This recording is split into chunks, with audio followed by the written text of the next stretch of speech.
vendredi 13 septembre 2024. Ma tenue vous dit un peu le contexte météorologique de ce matin. Pour certains, ça a été une année qui a été qualifiée de mauvaise, de merdique. Mais si on regarde l'historique météorologique de notre secteur, on est au sud-est de Limoges, et bien finalement cette année on a été plutôt dans les clous par rapport à ce qui existait les années précédentes et les décennies précédentes. Donc des températures qui ne montent pas au-dessus de 26-27, malgré qu'on ait eu quelques journées où on a tapé les 33-34, mais c'est resté tout à fait raisonnable. Une pluviométrie conséquente, ici il pleut en moyenne plus d'1 mètre cube par mètre carré par an. Par contre, la chose qui a été anormale, ça a été le couvert nuageux. C'est-à-dire le déficit de lumière solaire. On a eu des couverts nuageux constants, très épais, qui ont fait, moi je l'ai constaté ici, que les plantes ont pâti du manque de lumière.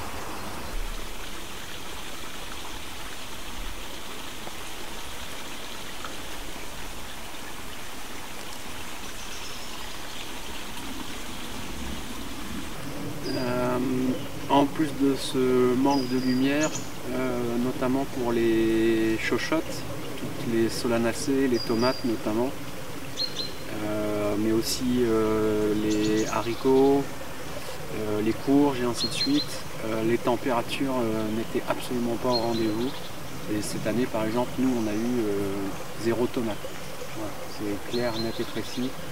L'itinéraire que j'avais proposé, les tomates le long de la haie de Tuya, là-haut, en bas, on ira y faire un tour tout à l'heure, c'est 0, voilà, ça n'a pas poussé, il a fait trop froid, trop humide, déficit, je le disais, de luminosité, et même les pieds témoins que j'avais mis au potager n'ont absolument rien donné. En revanche, tous les légumes à feuilles ou les légumes terrestres, enfin souterrains, tout ce qui est laitue, carottes, céleri, fenouil, les concombres ont eu un petit créneau pour donner, donc on en a quand même récolté quelques-uns, mais tout ce qui est légumes à feuilles ont très bien donné. Donc cette année on a bouffé du verre, on a mangé du verre et il en reste encore pas mal à transformer ou à consommer. En fait, même au niveau des arbres, finalement cette année, ce que je remarque moi maintenant là début septembre, c'est que c'est ce qu'on appelle une année à bois. Moi j'ai toujours entendu, alors je ne l'ai pas vérifié, hein, mais je l'ai toujours entendu et je l'ai vérifié par contre comment dire, de visu. Il y a des années à bois, des années à fruits et des années à racines. C'est-à-dire que les arbres, les sempervirèmes, ne produisent pas de manière homogène en fonction du climat qui fait sur l'année courante, l'année de production. Donc ça c'est typiquement ce qui emmerde les humains et c'est ce à quoi l'agro-industrie s'emploie. C'est-à-dire qu'on aimerait avoir des productions fixes, à date fixe, mais en fait la nature, elle, elle a besoin de se reposer. Quand un arbre ne porte pas trop de fruits, parce que ça a gelé ou parce qu'il a plu sur les fleurs ou ainsi de suite, lui ça lui permet de faire du bois, de se reposer, de faire de la racine, et ainsi de suite. Donc c'est des cycles comme ça, et ces cycles naturels, ils sont nécessaires je pense à la nature.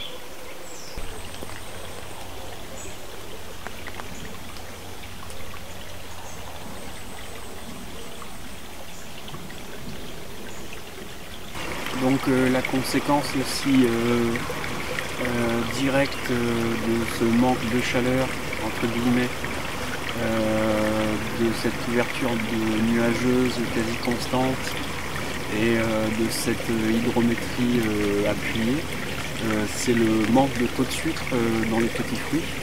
Donc ronces sans épines, miroises, cassis, caseille, ainsi de suite.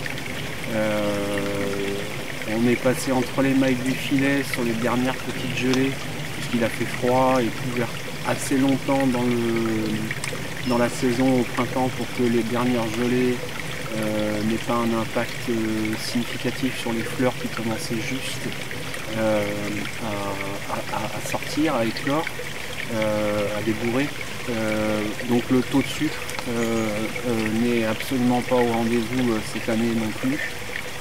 Donc belle production, des fruits pleins de flotte, légèrement acides, enfin pas sucrés en fait du tout, quoi. Ouais.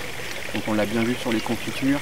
On a fait la première fournée comme on l'a fait d'habitude et on s'est rendu compte instantanément qu'il fallait augmenter le sucre dans la recette pour avoir des confitures agréables et pour qu'elles perdent un peu leur acidité.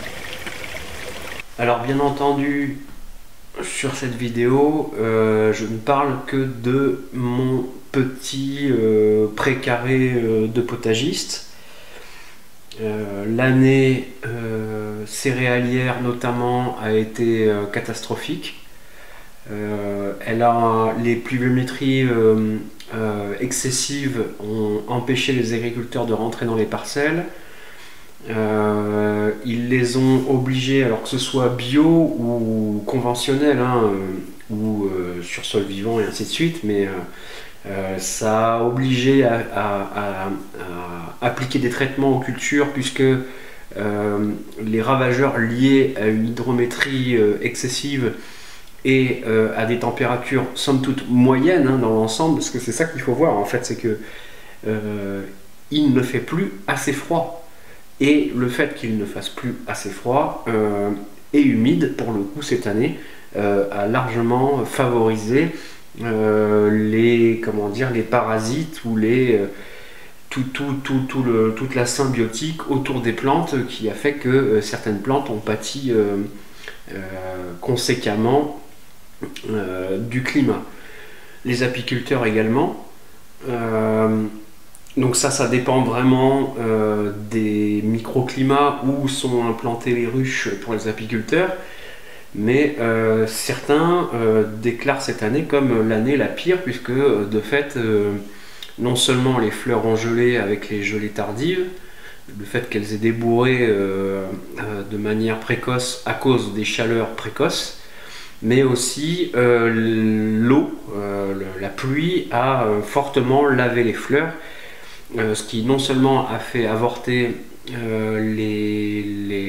la fructification, la fécondation des fleurs, mais également a lavé les pollens et les nectars qui ont empêché les miellets que certains apiculteurs pouvaient attendre sur certains endroits donnés. Donc mon propos ici, c'est pas du tout de faire une généralité de mon petit cas, de ma petite parcelle et bien évidemment de mon terroir, de ma latitude et de ma longitude, mais c'est de vous donner une idée générale de ce que nous on a pu faire cette année en culture et en récolte.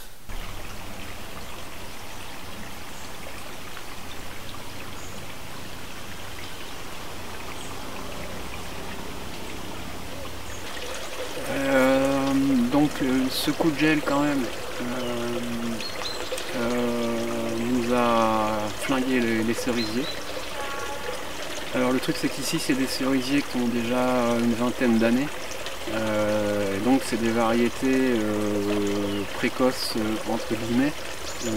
En fait il y a encore une vingtaine d'années, la saison hivernale était froide réellement, c'est-à-dire qu'il y avait des gelées constantes, des journées journalières, des gelées qui duraient dans l'hiver jusqu'au début du printemps, et ce qui a empêché les arbres fruitiers de fleurir. En fait le gros problème qu'on a aujourd'hui, c'est qu'on a des débuts de saison, encore ici cette année, Ça a été relativement cool, ça a été relativement frais, donc les arbres ont mis du temps à débourrer. Mais le problème c'est ça, c'est qu'en fait comme ils sentent ce coup de chaud, les arbres débourrent et derrière arrivent les gelées, les dernières gelées de la saison, donc on appelle ça gelée noire ou gelée catastrophe ou gelée machin, mais en fait c'est tout à fait naturel. Ce qui n'est pas naturel, c'est d'avoir ces coups de chaud en tout début de saison qui font que les arbres débourrent et perdent leurs fruits. Le cerisier qui est là avait déjà plein de petites cerises et le gel les a flinguées. Les pommiers ont plutôt bien donné cette année, étonnamment, malgré qu'il y ait eu plus de froid en bas, mais ils ont mis plus de temps à débourrer puisqu'ils sont un peu plus protégés en quelque sorte. Les poiriers ont donné aussi un peu, mais c'est des arbres jeunes qui ont été plantés il y a 3-4 ans. Les pruniers, pareil, toutes les prunes ont gelé sur place. Par contre, la belle réussite cette année, c'est les sureaux. Eux s'en sortent particulièrement bien pour la joie des oiseaux.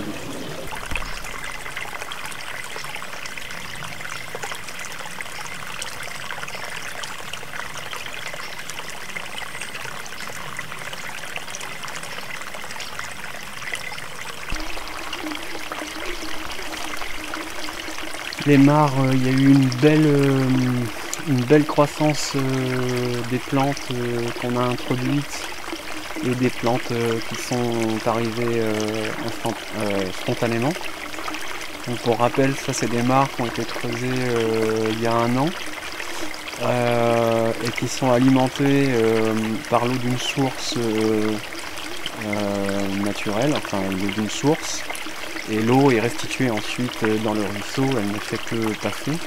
Donc belle croissance, la faune est vraiment au rendez-vous cette année, pléthore de libellules, ça c'est une super récompense.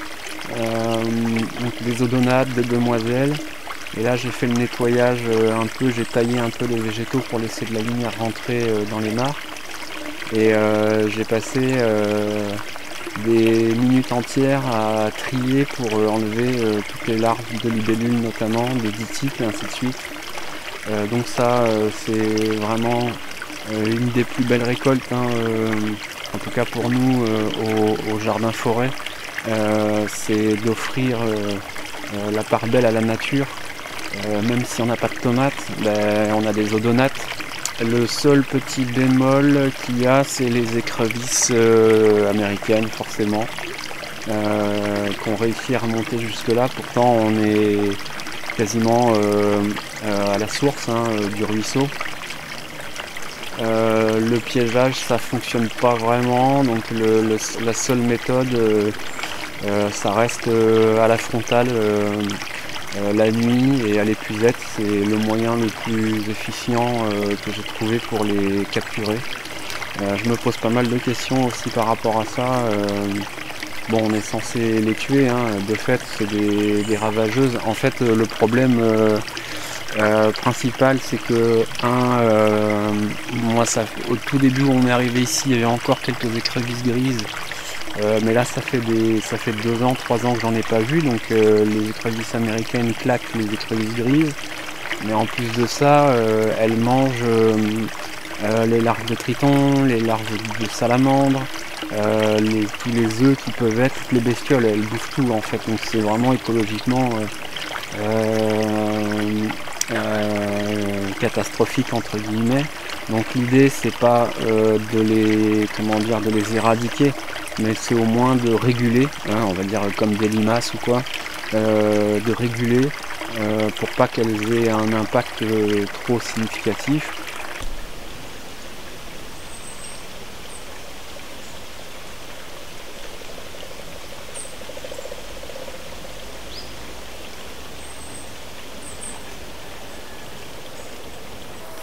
On a fait rentrer le foin pour pailler le potager. Donc d'habitude j'avais accès à du foin d'entretien de parcelles de fond de vallée qui était super intéressant, pas impropre au fourrage entre guillemets, parce qu'il y avait beaucoup de rennes des prés, de ronces et ainsi de suite dedans, ce que les bovidés notamment ne mangent pas. Donc là j'ai dû trouver un paysan à 5 minutes d'ici qui me les a livrés. 30 € les 2 bottes, donc ce qui nous permet de pailler à peu près 90 mètres carrés, enfin qui nous permet de pailler 90 mètres carrés de potager avec une couche de 20 cm. Je vais revenir sur cette histoire de paillage. Donc ouais, bien évidemment il y a les deux écoles qui s'affrontent autour du paillage, les pros, les anti et ainsi de suite. Donc pour rappeler hein, que chacun voit midi à sa porte, il n'y a pas de bonne, il n'y a pas de mauvaise méthode. Le résultat c'est qu'on ait des légumes à manger, des légumes qui nous plaisent et voilà. Donc nous je sais qu'ici la phénologie qui a été proposée par le potager du paresseux, le PP du potager du paresseux, pour nous ici c'est seulement parfait. Donc le paillage apporte carbone et azote au sol, donc c'est une prairie hein, qui n'a jamais été travaillée de façon mécanique. L'herbe a été tondue et on a apporté du carbone. J'ai juste mis un petit coup de grêlinette les 2 premières années histoire d'aérer un peu le sol et de décompacter parce qu'ici on est sur des terres limoneuses. Et en fait, bon là on est en fin de cycle du foin, on le voit bien, hein, la couche de 20 cm elle a été totalement absorbée par la vie du sol.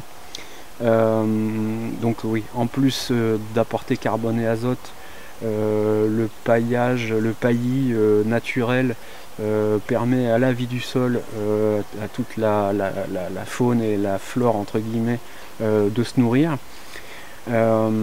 Et aussi je voudrais revenir sur cette notion de laisser en place, par exemple quand on cueille une salade, laisser les vieilles feuilles, quand on arrache une culture, laisser tout sur place par rapport aux gastéropodes.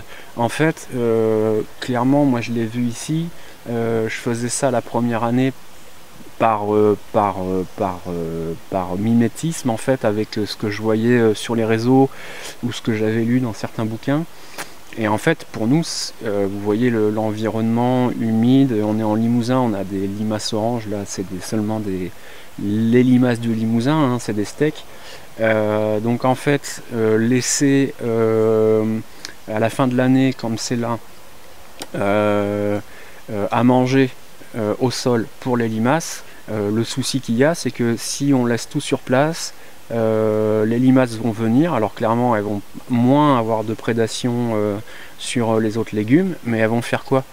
Elles vont pondre dans le potager, elles vont s'enfouir dans le potager, on va pailler par-dessus, donc on leur offre le gîte, le couvert, et au printemps d'après, ce sera une catastrophe. C'est-à-dire qu'elles vont sortir, il va y avoir des centaines d'œufs, voire des milliers d'œufs qui vont éclore. Nous, crétins de jardiniers, on va y poser nos petites salades, nos petits ceci, nos petits cela, ça va être la fête du slip. Et c'est ingérable.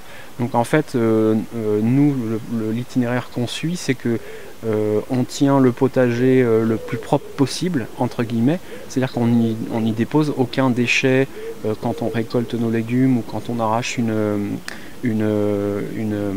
culture qui arrive en fin de course. Enfin qu'on coupe, on laisse les racines, hein. De fait c'est la racine pour la vie du sol, c'est intéressant aussi.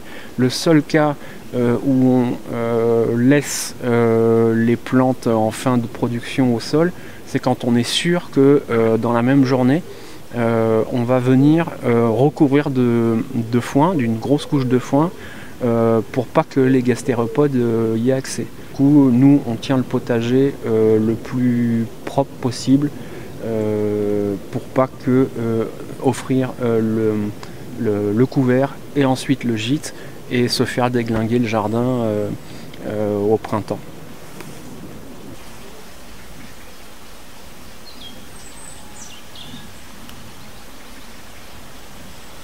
Donc là on est sur la partie basse du terrain. Donc comme je vous le disais tout à l'heure, c'est une belle année à bois. Les agnus, les amélanchiers, les cornus, les cornouillers, et ainsi de suite, les pêchers issus de francs. Il y a eu des pousses vraiment conséquentes cette année, donc c'est seulement génial, hein. Ça veut dire que on permet à la plante de se structurer, de se mettre en place, et ce qui lui permettra, et ce qui est une promesse de récolte abondante dans les années qui vont venir. Du coup aussi j'en profite.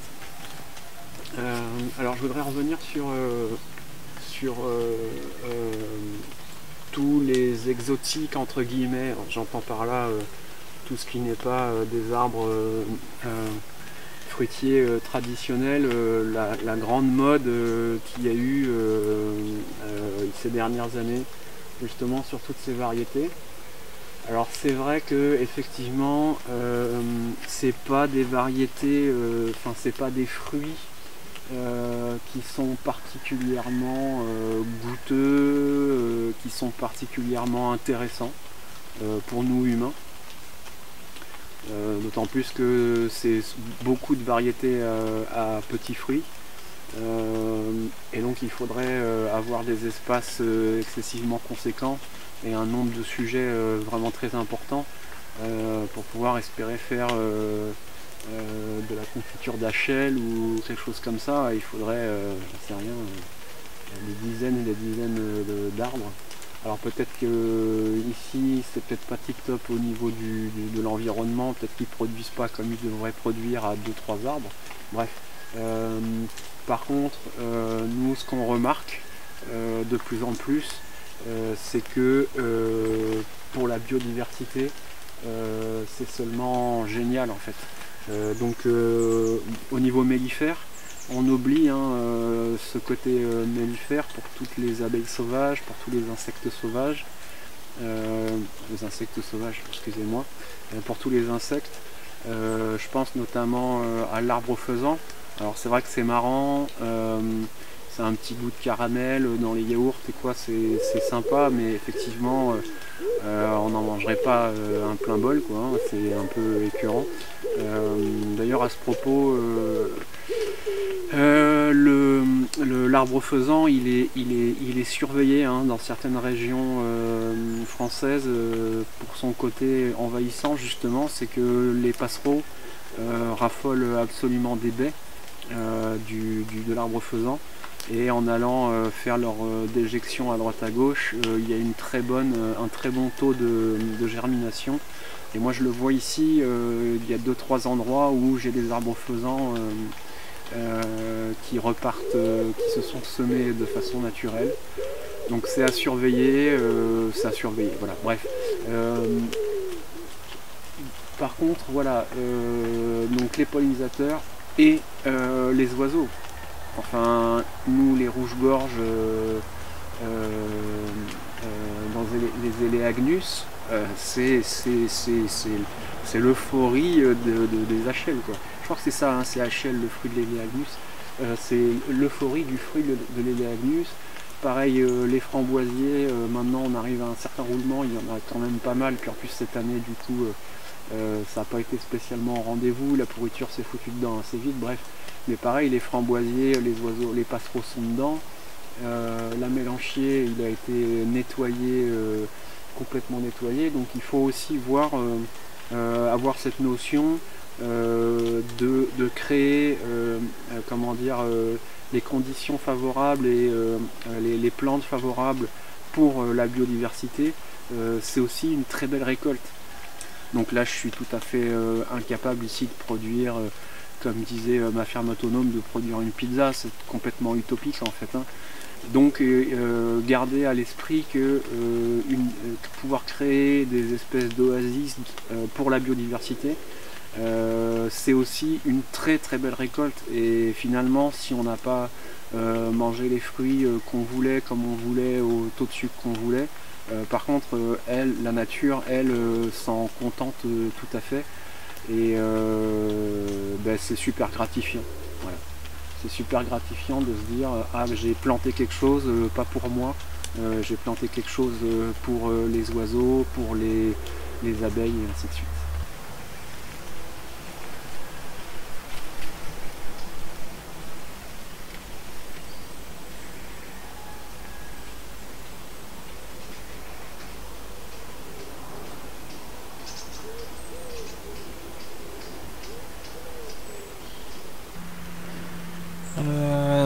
Dans la famille pousse de bois, les aziminiers, cette année c'est seulement magnifique en fait.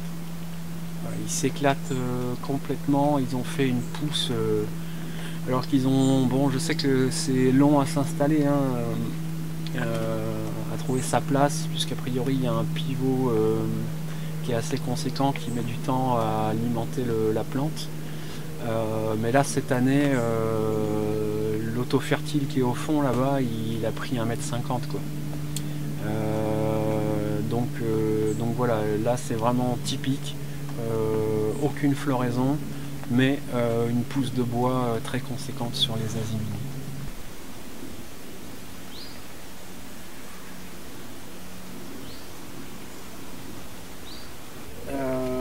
Tomates sur tuya.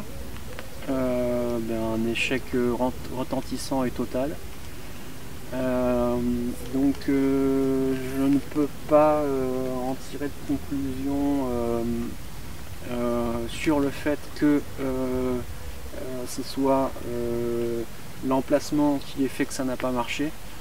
Je pense que c'est plutôt le climat qu'on a eu cette année qui est à incriminer, puisque les pieds, donc pour ceux qui ont vu les vidéos, quelques pieds qui restaient, donc les mêmes graines, les mêmes fournées, les mêmes semis, ainsi de suite, ont été mis au potager là-haut, et ça a donné à peu près le même résultat, rien en fait, voilà, tout simplement. Donc manque de lumière, humidité, malgré que dans l'absolu j'ai eu très peu de mildiou. C'est vrai que il y a eu très peu de mildiou en fait sur les pieds. Donc les pieds sont chétifs en fait, hein, et la fructification elle est insignifiante, elle est absente. Donc vu que je suis têtu comme une tête de bois, on verra bien l'année prochaine en retentant à nouveau, parce que je pense qu'il y a quand même un intérêt à utiliser cet espace, à éviter l'enherbement. Et donc en fait cette zone là c'est la zone qui est la plus au sud du terrain, donc prend le soleil l'été une grande partie de la journée, mais encore est-il qu'il faut qu'il y ait du soleil. Par contre du coup s'il y a des gens qui l'ont testé chez eux dans des meilleures conditions climatiques, je suis super intéressé de savoir si cet itinéraire est valable, s'il y a eu des beaux résultats, des résultats mitigés, ou si je me suis complètement planté et j'ai fantasmé, dites-moi.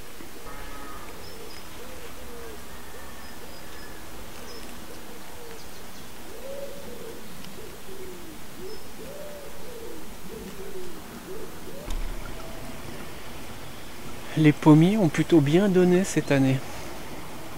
Donc ça c'est des vieux arbres sur des porte-greffes nanifiants que je taille depuis maintenant 4 ans.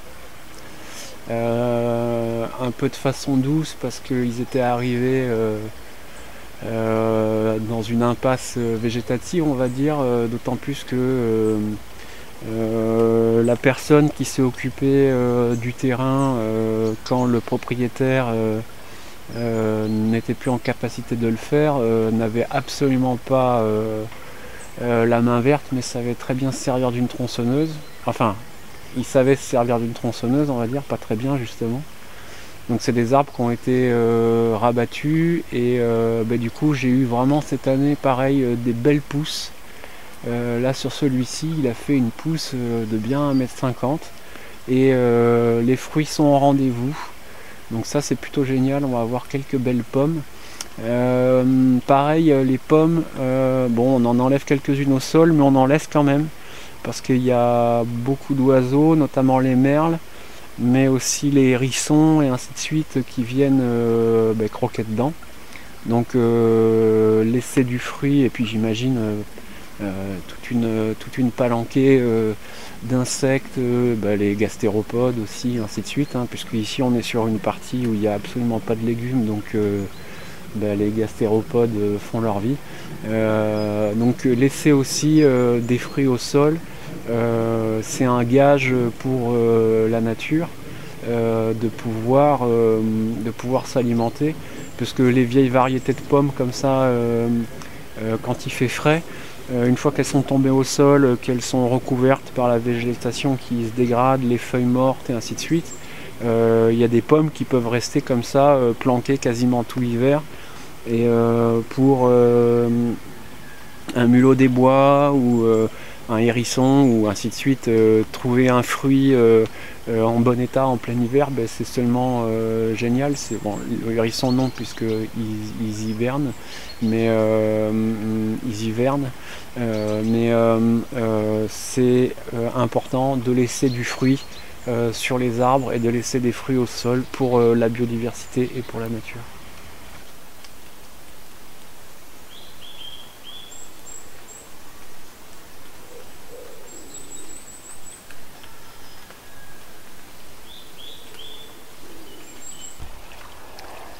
Ça c'est un vieux pommier que j'ai jamais touché. Déjà parce que j'aime beaucoup la forme. Et puis des pommes, j'en ai suffisamment. Puis celles-ci sont un peu farineuses, c'est pas celles qu'on préfère. Donc celui-là il a jamais été taillé. Je crois que j'ai juste enlevé une branche morte qui était dans le passage au tout début où on est arrivé. Pareil, le lierre. Arrêtez d'enlever le lierre des arbres. Écologiquement, c'est une aberration. Vous perdez votre temps et vous faites du mal à la nature. Enfin, vous faites du mal à la nature, façon de parler, mais c'est contre-productif. Le lierre, en fait, ne colonise jamais un arbre complètement. S'il arrive à coloniser un arbre complètement, c'est que l'arbre est en train de dépérir, voire de mourir. En fait, le lierre, lui l'été, il a besoin d'être protégé par les feuilles, par le feuillage de l'arbre, puisque le lierre, lui, il va faire sa floraison une fois que l'arbre aura perdu ses feuilles. Donc le lierre ne monte jamais au-dessus de la tête de l'arbre. La floraison du lierre, elle est absolument mellifère, c'est des centaines, voire ici des milliers d'insectes qui sont présents au moment de la floraison du lierre. Ça fournit des baies aux oiseaux, aux merles notamment, mais sans doute à d'autres. Et en plus, ça offre des espaces protégés pour la nidification des oiseaux, et des espaces protégés pour l'hiver, pour la faune en règle générale, puisque le lierre va garder ses feuilles toute l'année et tout l'hiver, et donc c'est des feuillages très denses et proches du tronc. Ça fait des espaces vraiment protégés pour que les oiseaux puissent se protéger du froid, que les insectes puissent se protéger du froid ou de la pluie ou des intempéries, ainsi de suite. Donc arrêtez de couper le lierre, par pitié, laissez le lierre faire sa vie. Le lierre n'a jamais tué un arbre, c'est pas une liane, c'est pas une glycine, c'est pas un banyan ou un chose comme ça. Donc foutez la paix au lierre, merci.